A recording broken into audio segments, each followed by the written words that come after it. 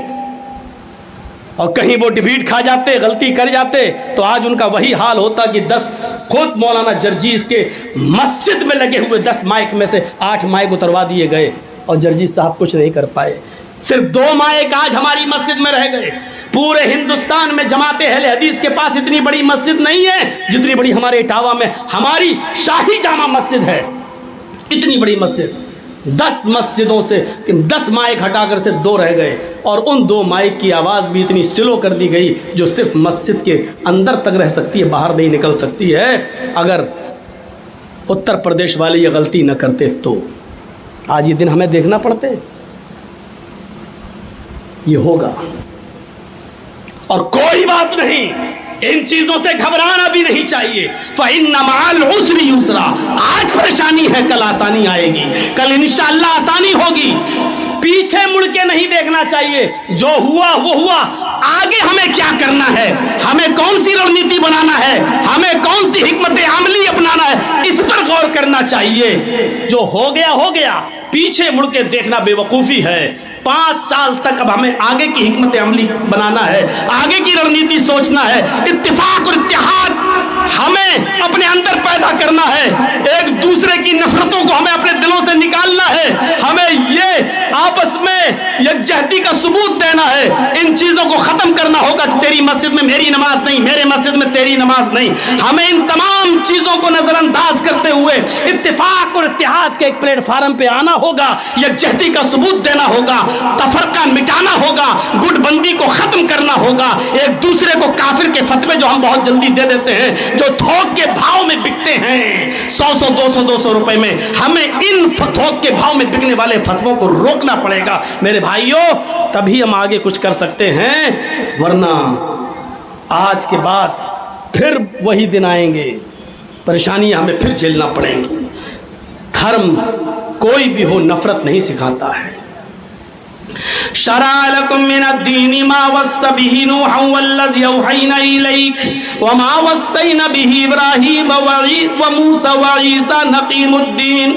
آئے محمد صلی اللہ علیہ وسلم، ہم نے کوئی آپ کو نیا دین دے کر نہیں بھیجا، آپ سے پہلے یہی دین میں نے نوح کو دیا تھا، اور نوح کے بعد ابراہیم، موسیٰ اور عیسیٰ بھی اسی دین کو لے کر آئے۔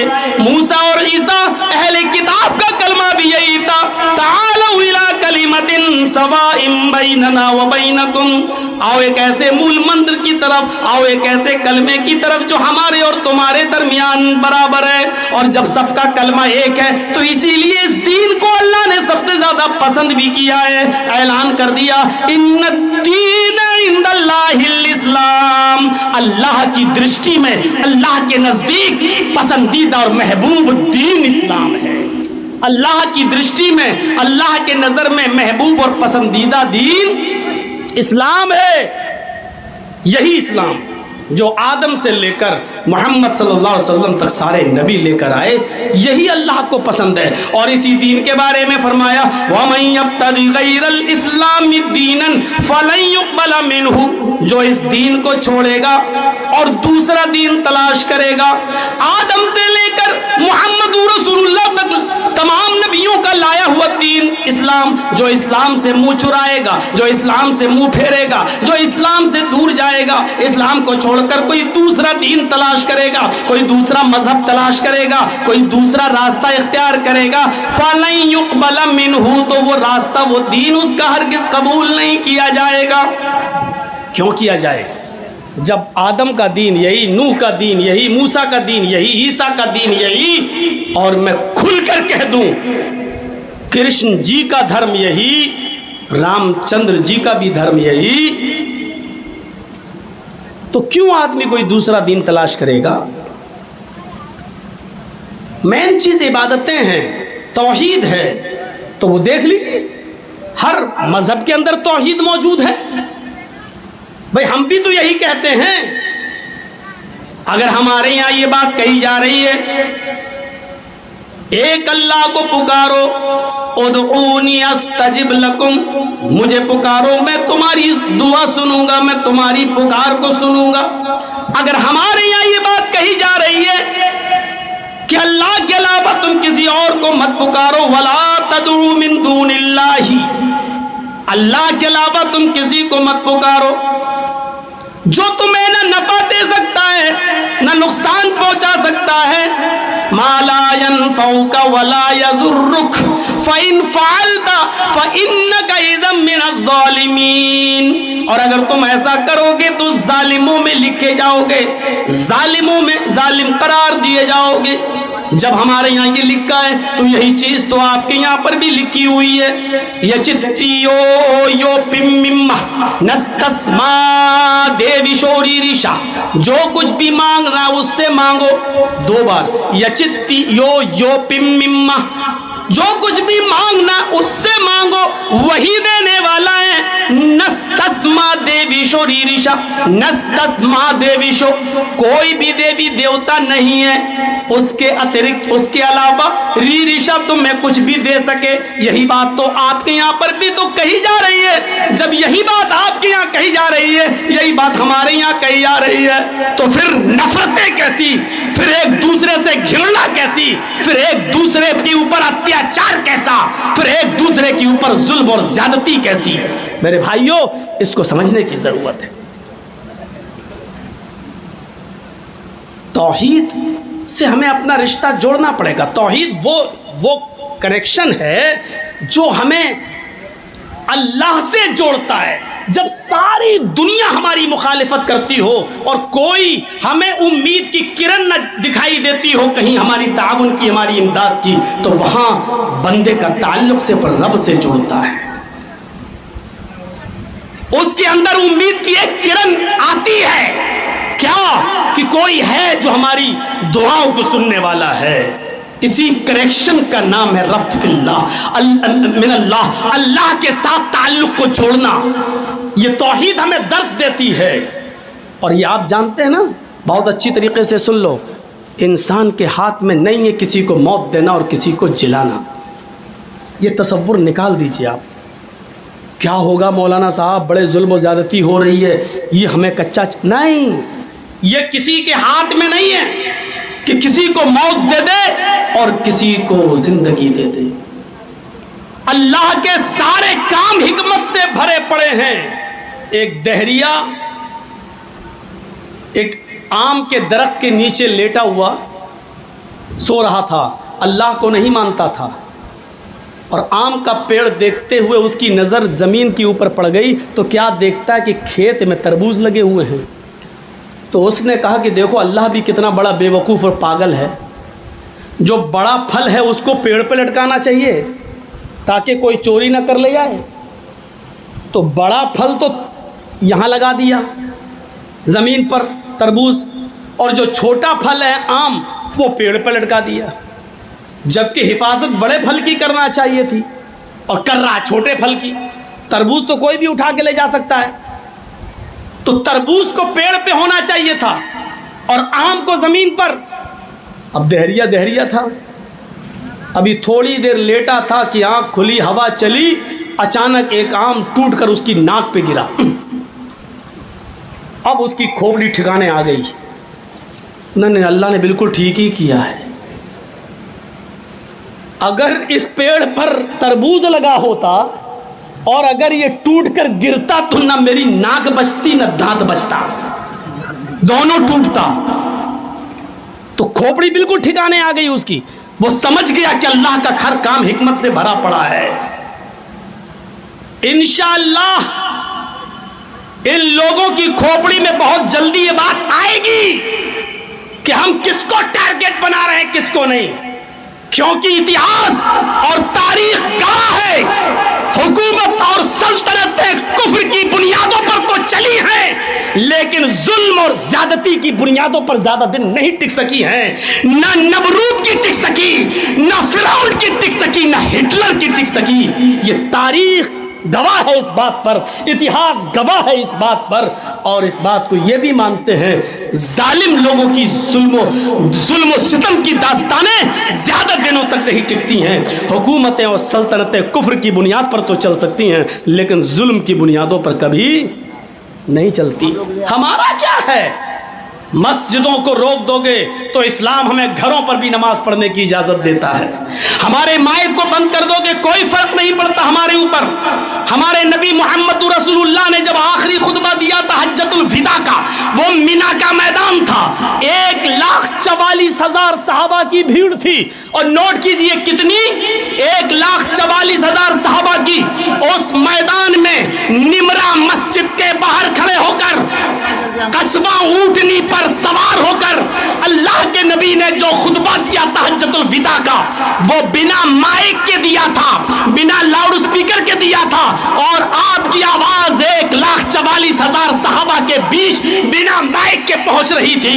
ہمیں ضرورت نہیں ہے ہمارے مائکوں پر بھی پابندی لگا دو یا جو کرنا چاہو کر دو. ہماری شریعت حالت مجبوری میں بغیر مائک کے بھی اذان دینے کو جائز قرار دیتی ہے. مجبوری کے درجے میں گھروں پر بھی نماز پڑھنے کی اجازت دیتی ہے. اور لاک ڈاؤن کے ایام میں ہم نے گھروں میں نمازیں پڑھی ہیں. ہم نے جمعے کے بجائے ظہر کی نماز اپنے گھروں میں ادا کی ہے. ہم نے 2 عیدیں میرے بھائیوں لاک ڈاؤن میں اپنے گھروں پہ گزاری ہیں. 2 مہینے رمضان کی 2 مہینے کی تراویحیں 2 سال کی میرے بھائیوں گھروں پر پڑھی گئی ہیں. ہمارے اوپر کوئی فرق نہیں پڑتا ہے. میرے پیارے ساتھیوں, اگر مائک ہماری مسجدوں سے اتریں گے تو آپ کے مندروں سے بھی تو اتریں گے, کیونکہ کورٹ کے نیم تو یہ ہے کہ 10 بجے رات کے بعد سے لے کر صبح 6 بجے تک مائک پر پابندی ہے. میرے بھائیوں ذرا اپنی بھی سوچو. ہمارے یہاں تو یہ ہے کہ ہم جرجیت صاحب کی آواز بھلے ہی 5-10 ہزار آدمیوں میں نہ پہنچ پائے بغیر مائک کے, لیکن ہمارے لیے نمونہ موجود ہے. 1,44,000 صحابہ کو جو خطبہ دیا تھا اللہ کے رسول نے, وہ بنا مائک کے دیا تھا. قصبہ اونٹنی پر کھڑے سوار ہو کر آپ نے وہ خطبہ دیا تھا 1,44,000 صحابہ کو. ہمیں کیا ڈراتے ہو؟ مصلحت کا تقاضا ہے, سمجھوتا کر لیتے ہیں. اور سمجھوتا کرنا تو ہمیں ہمارے نبی نے سکھلایا ہے. نہیں چلنا چاہتا ہوں اس طرف. صلح حدیبیہ پوری کی پوری بھری پڑی ہے وہ داستان. ایسی صلح, ایسا سمجھوتا عقل بھی نہیں کہتی کہ اتنا دب کر سمجھوتا کرنا چاہیے. آئے محمد صلی اللہ علیہ وسلم, اس مرتبہ آپ جائیے اور آپ کے صحابہ جائیں, ہم آپ کو عمرہ نہیں کرنے دیں گے. آئندہ سال آپ آئیے گا, ٹھیک ہے چلے جاتے ہیں. آئندہ سال آپ آئیں گے, 3 دن سے زیادہ آپ کو مکے میں رہنے کی اجازت نہیں دی جائے گی. یا اللہ, مکے میں ہمارے باپ دادا کے گھر آج بھی موجود اور ہم ہی کو ہمارے گھروں سے روکا جا رہا ہے. ہمارے باپ دادا کی زمینیں آج بھی مکے میں پڑی ہوئی ہیں اور ہم ہی سے کہا جا رہا ہے کہ مکے میں 3 دن سے زیادہ نہیں رکنے دیا جائے گا. ہم ہی نے اس ملک کو آزاد کرایا ہے اور ہم ہی سے کہا جا رہا ہے کہ تمہیں اپنے دستاویز دکھانا پڑیں گے کہ تم اس ملک کے ناگرک ہو یا نہیں ناگرک. اس سے بڑا ظلم ہمارے اوپر اور کیا ہو سکتا ہے؟ لیکن اس کے باوجود اللہ کے نبی نے کہا ٹھیک ہے ہم 3 دن سے زیادہ مکے میں نہیں رکیں گے. اس سال نہیں جائیں, ٹھیک ہے جا رہے واپس. آئندہ سال ہم اور ہمارے صحابہ آئیں گے, ٹھیک ہے آئیے, لیکن 3 دن سے زیادہ مکے میں نہیں. کہا ٹھیک ہے. ہمارے آدمی, ایک اور شرط, ہمارے آدمی تلوار لے کر گھومیں گے, ننگی کھلی ہوئی، اور آپ کے صحابہ تلوار لا تو سکتے ہیں لیکن تلوار میان میں ہوگی، کھلی ہوئی تلوار لے کر نہیں۔ ہمارے آدمی تلوار لے کر گھومیں گے لیکن آپ کے آدمی تلوار لے کر نہیں۔ آپ نے کہا ہم لڑنے کے ارادے سے آئیں گے ہی نہیں، اس لیے ہمیں تمہاری یہ شرط بھی منظور ہے۔ اور چوتھی شرط، ہمارا کوئی آدمی بھاگ کر اگر مدینے جائے گا تو آپ کو واپس کرنا ہوگا، اور آپ کا کوئی آدمی اگر بھاگ کر مکے میں آ گیا ہمارے پاس تو ہم اسے واپس نہیں کریں گے۔ اللہ کے نبی نے کہا مجھے تمہاری یہ شرط بھی منظور ہے۔ سگنیچر ہونے لگے، کافروں کی طرف سے نمائندگی کر رہا تھا سہیل، قریش کا سردار بن کر آیا۔ اللہ کے نبی نے لکھ دیا کہ محمد رسول اللہ کو یہ ساری شرطیں منظور ہیں، لکھوا دیا۔ سہیل نے جب یہ پڑھا تو اس نے کہا اے محمد ابن عبداللہ، میں آپ کو رسول اللہ نہیں مانتا ہوں، آپ کو میں عبداللہ کا بیٹا مانتا ہوں، اور اس میں یہ لکھا ہوا ہے کہ محمد الرسول اللہ کو شرطیں منظور ہیں، یہ رسول اللہ کاٹو، جب تک رسول اللہ نہیں کاٹو گے میں نہیں مانوں گا۔ تو اللہ کے نبی نے حضرت علی سے کہا اے علی لفظ رسول اللہ کاٹ دو اور آگے لکھ دو محمد ابن عبداللہ کو یہ شرطیں منظور ہیں۔ حضرت علی نے کہا اللہ کے رسول کیا آپ رسول اللہ نہیں ہیں؟ فرمایا ہوں۔ پھر میں کیوں کاٹوں؟ کہا کہ میں اللہ کا رسول بھی ہوں اور عبداللہ کا بیٹا بھی ہوں، یہ لوگ مجھے اللہ کا رسول نہیں مانتے، کوئی بات نہیں، عبداللہ کا بیٹا تو مانتے ہیں، لکھ دو محمد ابن عبداللہ کو یہ شرطیں منظور ہیں۔ حضرت علی نے کہا اللہ نے آپ کو حق کے ساتھ رسول بنا کر بھیجا ہے، میرے ہاتھ میں اتنی طاقت نہیں ہے کہ میں اپنے ہاتھ سے لفظ رسول اللہ کاٹ سکوں۔ اللہ کے نبی نے کہا کیسا منظر ہوگا صحابہ کے سامنے۔ اللہ کے نبی نے کہا علی پھر مجھے بتاؤ کہ کہاں لکھا، پڑھو بخاری، کہاں لکھا ہے مجھے بتاؤ۔ جب حضرت علی نے بتایا یہ، اور اللہ کے رسول جب اپنے ہاتھ سے رسول اللہ کاٹ رہے تھے تو حضرت عمر فاروق کے آنکھوں میں آنسو تھے، اور حضرت عمر فاروق نے کہا اے اللہ کے رسول مجھے ایک دو سوالوں کا جواب دے دیجیے۔ آپ نے کہا کیا ہے اے عمر، کیا بات ہے؟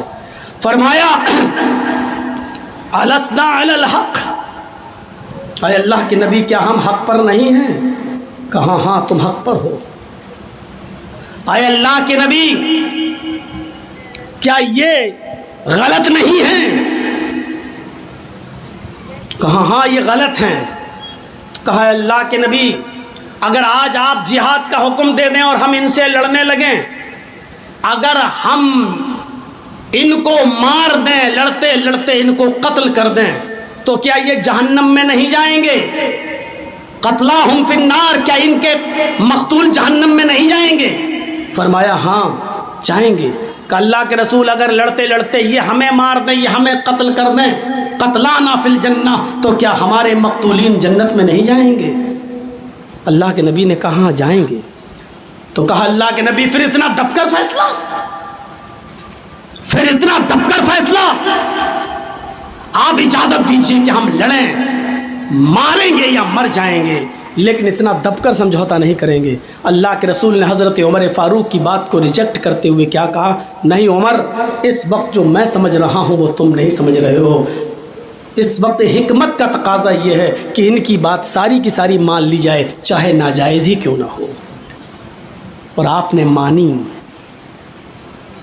اور ساری ناجائز باتوں کو ماننے کا نتیجہ یہ نکلا کہ چند سالوں کے بعد پھر فاتحانہ داخلہ ہوتا ہے مکے کے اندر، شاندار طریقے سے مکے کے اندر داخل ہوتے ہیں، اور سب سے پہلے مکہ فتح کرنے کے بعد جب آپ مکے میں داخل ہوتے ہیں تو جانتے ہو سب سے پہلا کام کیا کیا تھا اللہ کے نبی نے؟ خانہ کعبہ میں گئے، حضرت علی کے کاندھے پر سوار ہو گئے، اور اللہ کے رسول نے جب اٹھے حضرت علی کو کھڑا کر دیا اور اپنی چھڑی دے دی۔ حضرت علی نے ایک ایک بت کو گرایا، خانہ کعبہ سے بتوں کو صاف کیا، ایک ایک بت کو گراتے جاتے اور کہتے جاتے جاء الحق وزهق الباطل ان الباطل کان زہوقا، حق آ گیا اور باطل مٹ گیا، اور باطل کو تو مٹنا تھا۔ میرے بھائیوں، دور اندیشی کا نتیجہ یہ ہوتا ہے، حکمت عملی کا نتیجہ یہ ہوتا ہے، جوش میں آنے کی ضرورت نہیں ہے۔ یہ ساری چیزیں ہمیں شریعت نے بتائی ہیں، ساری چیزیں ہمیں قرآن و حدیث کے اندر ملتی ہیں۔ ایسے حالات ہو جائیں تو ہمیں کیا کرنا چاہیے؟ تھوڑا سا پانی اگر ہو تو منگائیے، تھوڑا گلا میرا نہیں ہے۔ تو ساری چیزیں شریعت کے اندر موجود ہیں۔ تو بات تھوڑی سی کٹ گئی، ہمیں توحید سے اپنا رشتہ مضبوط کرنا چاہیے۔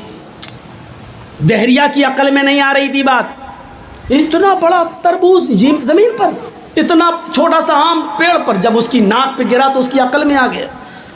تو اللہ نے جو کچھ بھی کرتا ہے اس کے کام میں حکمت ہوتی ہے۔ یہ الگ بات ہے کہ ہم اس کی حکمت کو سمجھ پائیں یا نہ سمجھ پائیں۔ اپنی عقل کو اس حد تک دوڑائیے جس حد تک دوڑ سکتی ہے۔ ایک بات اور بتا دوں آپ کو، اپنی عقل کا استعمال اتنا زیادہ مت کیجیے جو عقل کے دائرے سے باہر ہو۔ آنکھ کا کام دیکھنا ہے، لیکن یہ آپ کے آنکھ سامنے کی چیزوں کو دیکھ سکتی ہے، یہ آنکھ پیچھے کی چیزوں کو نہیں دیکھ سکتی ہے۔ اب آپ کہیں کہ اس آنکھ کا کیا کام ہے جو سامنے کی چیز کو دیکھ رہی پیچھے دکھ ہی نہیں رہا، بیکار ہے۔ کان کا کام سننے کا ہے۔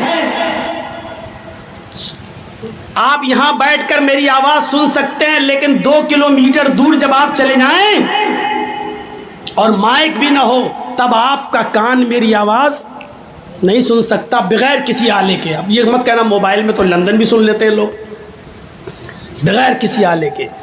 اب آپ یہ کہیں کہ مجھے تو یار 5 کلومیٹر دور کی آواز ہی نہیں سنائی دے رہی ہے، کوئی آدمی چلا رہا ہے مجھے سنائی نہیں دے رہا، یہ کان بیکار ہے۔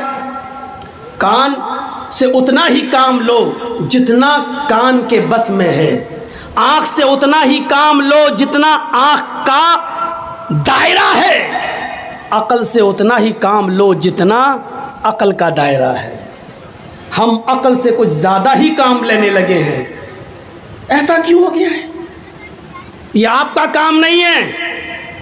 اسلام نے ایک مرد کو 4 عورت رکھنے کی اجازت دے دی، لیکن ایک عورت کو 4 مرد رکھنے کی اجازت نہیں دی۔ اب آپ سوچو ایسا کیوں؟ یہ آپ کی عقل کا دائرہ نہیں ہے۔ آپ اس عقل سے اس حد تک مت سوچئے، سوچیں گے تو سمجھ لو کہ آپ اپنی آنکھ سے پیچھے کو چیزوں کو دیکھنے کا کام کر رہے ہیں جو نہیں دیکھ سکتے ہیں آپ۔ اللہ کے نبی نے فرمایا جب بچہ ماں کے پیٹ سے پیدا ہو، لڑکا ہے اور لڑکی 2 ہی ہوتا ہے، لڑکا یا لڑکی، اگر بچہ پیشاب کر دے تو بچے کے لڑکے کے پیشاب کی جگہ پر پانی کا چھینٹا مارا جائے گا، لیکن لڑکی اگر آپ کے بیڈ پر یا بستر پر یا کپڑے پر پیشاب کر دے تو لڑکی کے پیشاب کو دھویا جائے گا۔ لڑکے کے پیشاب پر چھینٹے مارے جائیں اور لڑکی کا پیشاب دھویا جائے، ایسا کیوں ہے؟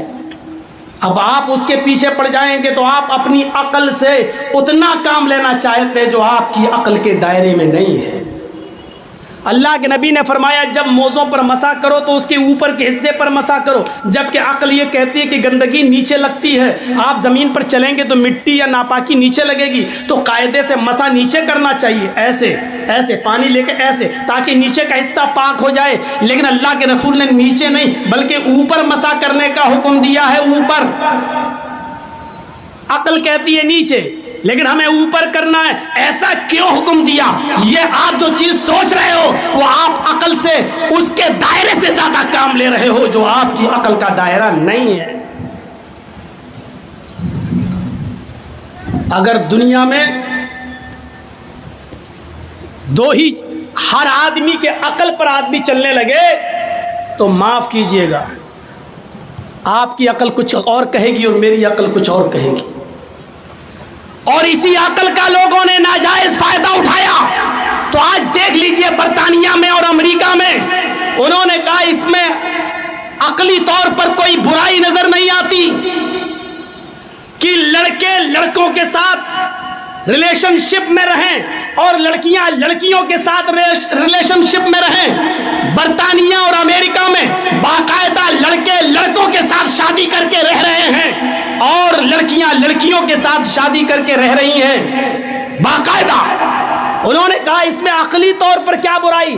اگر کوئی لڑکا کسی لڑکے کے ساتھ رہنا چاہتا ہے تو عقلی طور پر کوئی برائی نہیں، اگر کوئی لڑکی کسی لڑکی کے ساتھ رہنا چاہے تو عقلی طور پر اس میں کوئی برائی نظر نہیں آتی ہے۔ یہ عقل کا ناجائز فائدہ اٹھایا گیا ہے، یا یوں کہہ لیا جائے کہ اپنی عقل کو اس کے دائرے سے بڑھا کر اس کے اوپر بوجھ ڈال دیا گیا ہے جو عقل کا کام نہیں تھا، لیکن انہوں نے اپنی عقل کا ناجائز استعمال کیا۔ تو یہ ایسی چیزیں، ورنہ آپ کے سپریم کورٹ کے اندر بھی یہ چیز پاس ہو چکی ہے بھارت کے اندر سے کہ اگر آپ کی بیوی بھی آپ کی مرضی کے مطابق اگر آپ کے بستر پر نہیں سوتی ہے تو آپ اس کو زبردستی اس کے ساتھ ہم بستری نہیں کر سکتے ہیں۔ اگر آپ نے زبردستی اپنی بیوی کے ساتھ ہم بستری کی تو یہ بھی ریپ مانا جائے گا۔ یہ آپ کے بھارت کے قانون کا ایک حصہ ہے، سپریم کورٹ کا ایک حصہ ہے۔ آپ کے بھارت کے سپریم کورٹ کا ایک قانون یہ بھی ہے کہ اگر آپ کی بیوی ہے، آپ نے کانٹیکٹ کیا ہے، آپ اس کے شریر کے مکمل مالک نہیں ہیں، اگر وہ اپنی مرضی سے آپ کی بیوی ہوتے ہوئے بھی اگر کئی لوگوں کے ساتھ ریلیشن رکھنا چاہے تو آپ اس کے اوپر کیس نہیں کر سکتے ہیں، کیونکہ اس کا جسم ہے، اس کی مرضی ہے، وہ آپ کی بیوی ہے ضرور، آپ اس سے فائدہ اٹھائیں گے، لیکن اگر وہ کسی دوسرے کے ساتھ بھی اگر اپنے سمبند بنانا چاہے تو کوئی جرم نہیں ہے، کیونکہ وہ آزاد ہے۔ میرے بھائیوں، یہ اسی عقل کا نتیجہ ہے کہ لوگوں نے اس عقل سے اتنا کام لے لیا ہے جو اس عقل کا دائرہ نہیں ہے۔ آنکھ سے ہم یہاں بیٹھے بیٹھے ہم دیوار کی چیزیں دیکھنا چاہتے ہیں، یہاں بیٹھے بیٹھے ہم کلکتہ کے کیا ہو رہا وہ دیکھنا چاہتے ہیں، یہ آنکھ کے دائرے سے باہر ہے۔ ہم یہاں بیٹھے بیٹھے پاکل ریلوے اسٹیشن پر کلیوں کی آواز سننا چاہتے ہیں جو ہمارے کان کے دائرے سے باہر ہے۔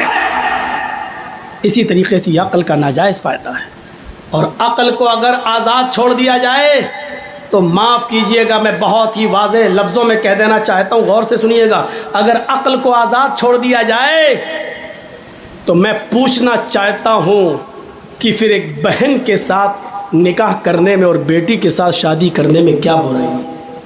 مجھے بتائیے، عقلی طور پر بتائیے کیا برائی ہے؟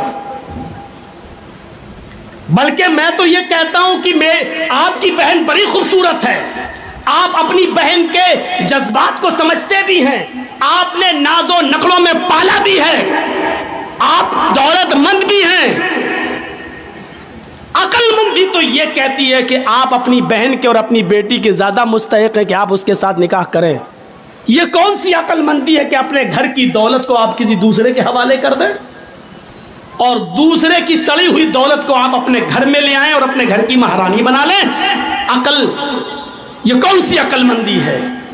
لیکن میرے بھائیوں، اس کو کوئی بھی دنیا کے اندر اس کو صحیح نہیں مانتا ہے، نہ بھارت کا قانون اس کو صحیح مانتا، نہ امریکہ۔ میں پوچھنا چاہتا ہوں کیوں کہتا کہ نہیں شرم و حیا بھی، یہ آپ کتنی بھی چیزیں کہہ لیں، سماج سوسائٹی کی دہائی دے دیں، معاف کیجئے گا، آپ یہ صرف سماج اور سوسائٹی کی دہائی دے سکتے ہیں، لیکن مجھے یہ بتائیے عقلی طور پر اس میں کیا برائی ہے؟ جو کام ہماری بہن کے ساتھ ہمارا بہنوئی کرتا ہے وہ کام کیا ایک بھائی نہیں کر سکتا ہے؟ بچے پیدا وہاں ہوں گے، کیا بچے پیدا اس گھر میں نہیں ہو سکتے؟ بلکہ ہمیں اپنی بہن اور اپنی بیٹی کے مزاج سے ہم زیادہ واقف ہیں، ہم جتنا اچھی طریقے سے اس کے ساتھ رہ لیں گے دوسرا نہیں رہ پائے گا۔ عقل تو یہ کہتی ہے، لیکن میرے بھائیوں یہ عقل کا دائرہ ہے جو محدود ہے۔ جب عقل ہماری کام کرنا بند کر دیتی ہے تو وہاں پر ایک تیسرا علم کام کرتا ہے جس کو کہتے ہیں وحی الہی۔ وحی الہی کی ضرورت وہیں پڑتی ہے جہاں ہماری عقل کا دائرہ ختم ہو جاتا ہے۔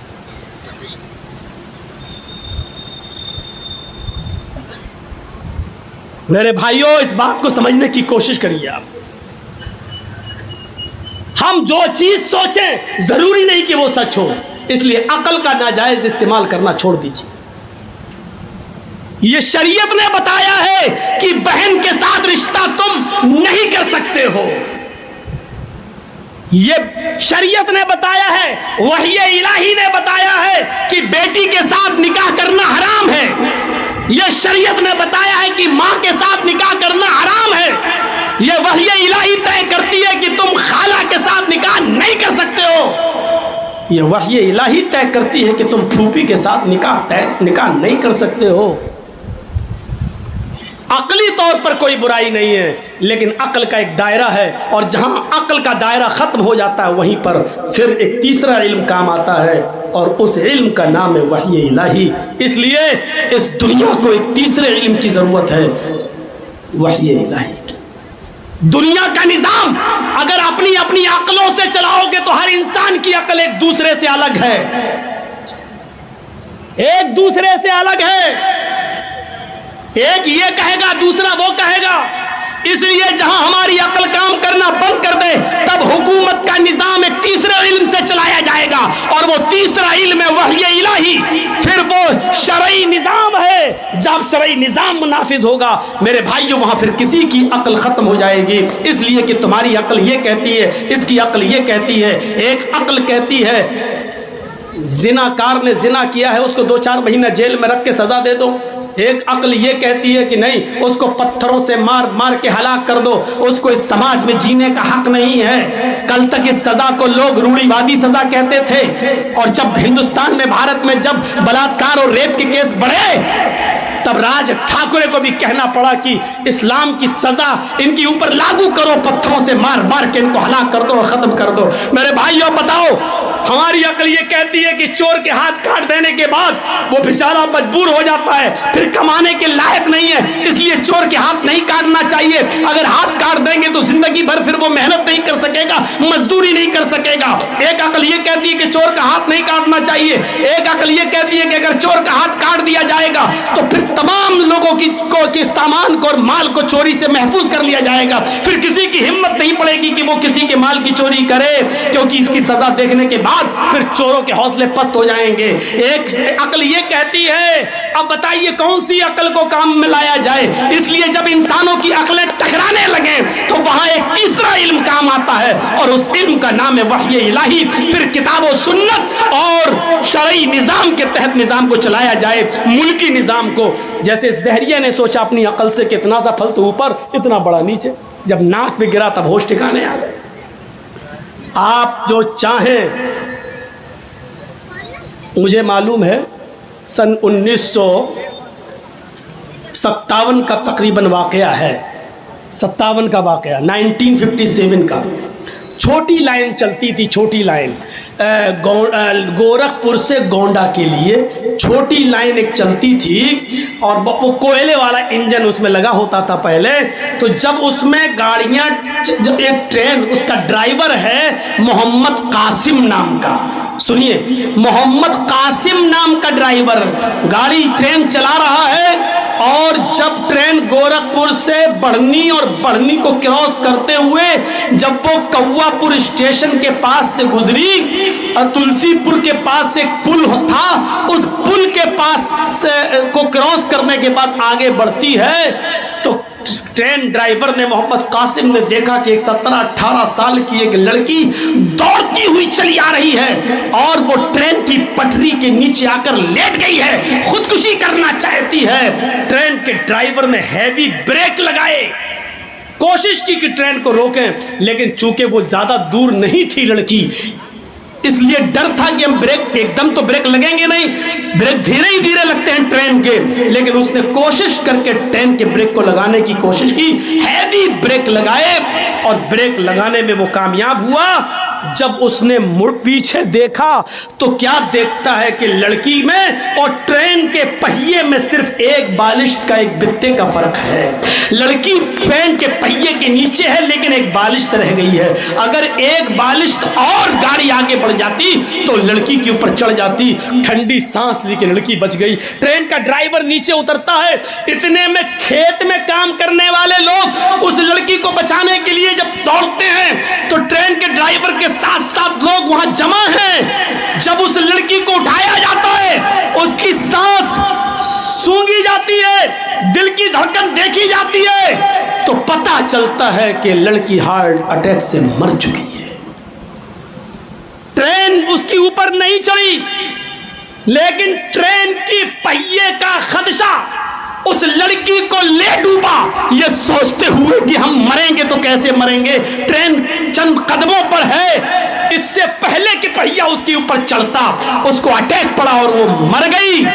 پہیہ چلنے سے پہلے، چڑھنے سے پہلے وہ لڑکی مر گئی۔ اس وقت محمد قاسم نے یہ بیان دیا کہ آج قرآن کی اس آیت کے اوپر میرا یقین بہت مضبوط ہو گیا، ما تشاءون الا ان یشاء اللہ، جو تم چاہو ضروری نہیں کہ وہ پورا ہو، پورا وہی ہوتا ہے جو اللہ چاہتا ہے۔ میں نے پوری کوشش کی اس لڑکی کو بچانے کی، میں نے پوری کوشش کی اس 18 سال کی لڑکی کو بچا کر اس کے ماں باپ کے حوالے کر دیا جائے، پوری کوشش کی، اور زندگی میں میں نے اپنی لائف میں اتنے ہیوی بریک کبھی نہیں لگائے، لیکن اس کے باوجود میں اس لڑکی کو نہیں بچا سکا۔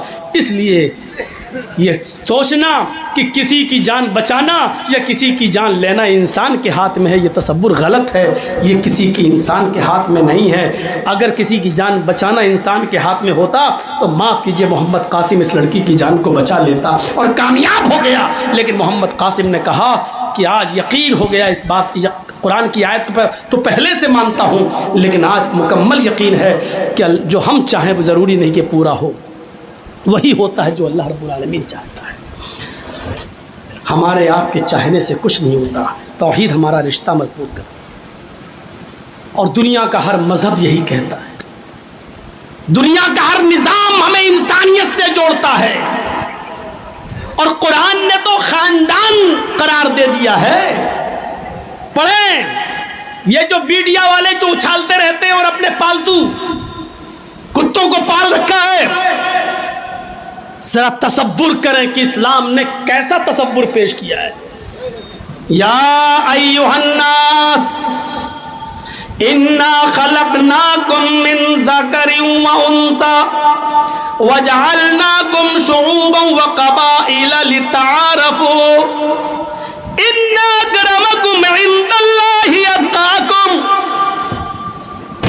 ہائے سمپورن جگت کی مانو ذاتی ہے، ساری دنیا کے انسانوں،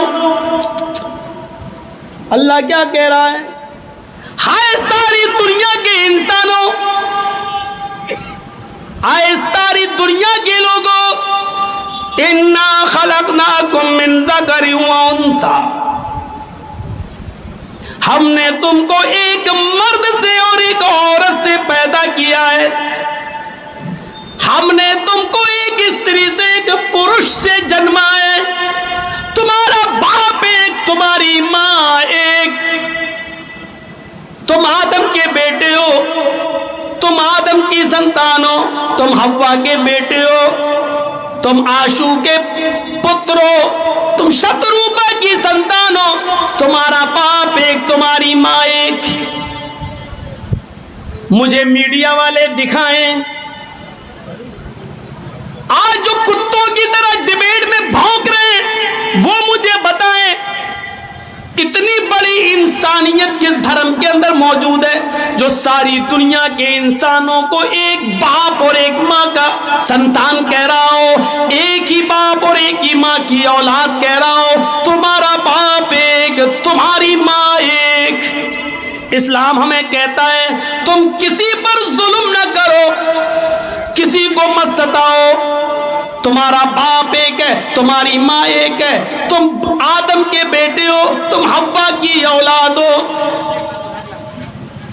وَجَعَلْنَاكُمْ شُعُوبًا وَقَبَائِلَ لِتَعَارَفُوا، ہم نے تم کو شعبوں میں، قبیلوں میں اس لیے بانٹا ہے، ہم نے تمہیں شعبوں میں، قبیلوں میں اس لیے رکھا ہے، ہم نے تمہاری ذاتیں برادریاں اس لیے بنائی ہیں تاکہ تم ایک دوسرے کو پہچان سکو، اس لیے نہیں بنائی کہ خان یہ کہے کہ میں سب سے افضل، انصاری کہے کہ ہم سے اونچا کوئی نہیں، ترک کہے کہ ہم سب سے بڑے، پٹھان کہے کہ ہم تو اصلی انسان ہیں۔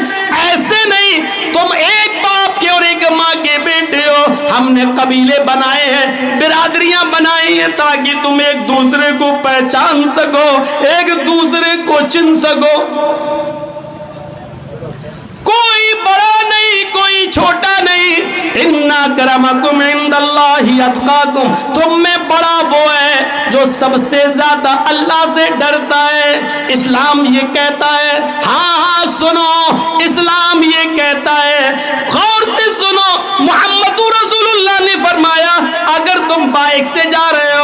موٹر سائیکل کا سفر کر رہے ہو, 4 ویلر کا سفر کر رہے ہو, سواری پہ گزر رہے ہو, اونٹ پہ جا رہے ہو, گھوڑے پر بیٹھے ہو, کسی بھی سواری کر رہے ہو اور تمہاری نظروں کے سامنے ایک پتھر پڑا ہوا نظر آ جائے, سڑک پر روڈ پر ایک پتھر پڑا ہے, کیلے کا چھلکا پڑا ہے, شریعت کہتی ہے, اسلام کہتا ہے, تمہاری نظر جب اس پتھر کے اوپر پڑ جائے, اے میڈیا والوں لکھو, یہ مانوتا بتائی ہے اسلام نے, یہ انسانیت سکھلائی ہے اسلام نے کہ اپنی گاڑی سے اترو, 4 ویلر سے اترو, موٹر سائیکل سے اترو, گھوڑے سے اترو, گدھے سے اترو, سواری سے اترو, اونٹ سے اترو, اس پتھر کو ہٹا دو. یہ مت دیکھو کہ یہ ہندوؤں کی بستی ہے, ہندو گرے گا پتھر سے ٹکرائے گا, میرا باپ کا کیا جا رہا ہے, یہودی کی بستی ہے, یہودی مرے گا, میرے باپ کا کیا جا رہا ہے, عیسائی کی بستی ہے, عیسائی مرے گا, میرے باپ کا کیا جا رہا ہے. فرمایا اماطۃ الاذى عن الطریق, راستے سے تکلیف دہ چیز کو ہٹا دینا ایمان کا ایک حصہ ہے, ایمان کا ایک شعبہ ہے, ایمان کی ایک برانچ ہے. اگر تم مومن ہو تو اس نقصان دینے والی چیز کو راستے سے ہٹا دو. جو اسلام کیلے کے چھلکے پر پیر رکھنے سے پھسل جانا تمہارا گوارا نہ کر رہا ہو, ہندو بھائیو, عیسائیو, یہودیو, غور سے سنو, میری آواز تم تک پہنچ جائے گی, اس جلسے سے نہیں تو یوٹیوب چینلوں سے پہنچ جائے گی. اسلام کو یہ بھی گوارا نہیں کہ کوئی ہندو, کوئی عیسائی, کوئی جینی, کوئی بدھسٹ, کوئی سکھ, کوئی کرسچن کیلے کے چھلکے پر پیر رکھ کے پھسل جائے, یا کوئی بچہ یا بوڑھا پھسل جائے اور گر جائے اور اس کو چوٹ لگ جائے. اسلام اتنا بھی گوارا نہیں کرتا کہ کسی کو چوٹ لگ جائے, گر جائے, وہ تمہارا قتل ہوتے ہوئے دیکھنا کیسے گوارا کر لے گا, وہ تمہیں مرتا ہوا دیکھنا کیسے گوارا کر لے گا. اسلام کی تعلیم تو یہ کہتی ہے کہ کسی کے پیر کیلے کے چھلکے پر پڑے ہو, وہ گر جائے, اس سے بہتر ہے کہ کیلے کا چھلکا ہٹا دو, پتھر ہٹا دو, تکلیف دہ چیز ہٹا دو. یہ اسلام کہتا ہے.